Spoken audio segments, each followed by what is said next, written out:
In a time when America was booming, the roads echoed with the thunder of V8 engines.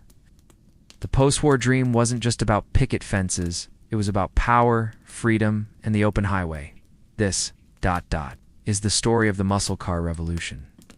From the Pontiac GTO to the Dodge Charger, these machines weren't just cars, they were a cultural movement. But how did we get here? And what caused their sudden downfall? Buckle up, because we're about to time travel into the most powerful decade. On wheels, the seeds of the muscle car movement were planted in the 1950s. America had won the war. Returning G's wanted excitement, not just in life, but in cars. They began modifying used Fords and Chevys, creating the hot rod scene. Speed was addictive, and Detroit took notice.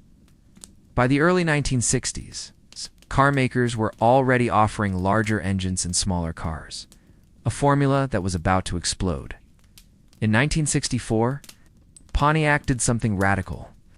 Engineers John, DeLorean, Russ G., and Bill Collins defied GM's corporate ban on racing. They took the mid-size Tempest and dropped a massive 389 cubic inch V8 into it. Slapping on the name GTO, short for Gran Turismo Omologato, a name borrowed from Ferrari, no less. It wasn't officially sanctioned, it was a loophole. And it worked. Expected to sell 5,000, they sold over 32,000 in the first year. The muscle car was born. What followed was a horsepower arms race. Chevrolet rolled out the Chevelle SS 396. Ford unleashed the Mustang, which, while smaller and sportier, inspired the pony car class. Then came the Camaro, Firebird, Challenger, and the legendary Dodge Charger, especially the 1969 RT with the 426 HEMI. These weren't just fast, they were brash, loud, affordable, built for the youth. Some cars, like the Plymouth Roadrunner, stripped out luxuries to cut costs and went straight for performance, even including a horn that mimicked the cartoon character's beep beep. In 1970, Dodge introduced the Challenger, RTE, and Chevy answered with the LS6 Chevelle SS 454. Pushing out 450 horsepower from the factory, it was a war, and we were all lucky to watch. There were even more obscure beasts. The Buick GSX, luxury muscle car with brute strength. The AMC Rebel machine, painted in red, white, and blue. The Oldsmobile 442, named for its 4-barrel carb 4-speed manual, dual exhaust. It was the Wild West of engineering, and Detroit was firing on all cylinders. But it wasn't just about performance. Muscle cars became icons of pop culture, a mirror of rebellion and self-expression. Think of Steve McQueen in Bullitt, chasing a Dodge Charger through San Francisco in a Highland Green Mustang GT, or the black Dodge Charger in The Fast and the Furious. Decades later, a direct callback to the muscle car spirit. They were in movies, music videos, posters. Bands wrote songs about Camaros and Mustangs. Every teenager in America dreamed of pulling up to prom in a Firebird, or revving the engine at a red light. Muscle cars were part of the American identity, even today. Ask anyone what their dream first car was, and chances are it wasn't a Toyota, it was a '69 Camaro. Sadly, by the early 1970s, the golden age was running on borrowed time. In 1973, the OPEC oil embargo hit hard. Gas prices skyrocketed.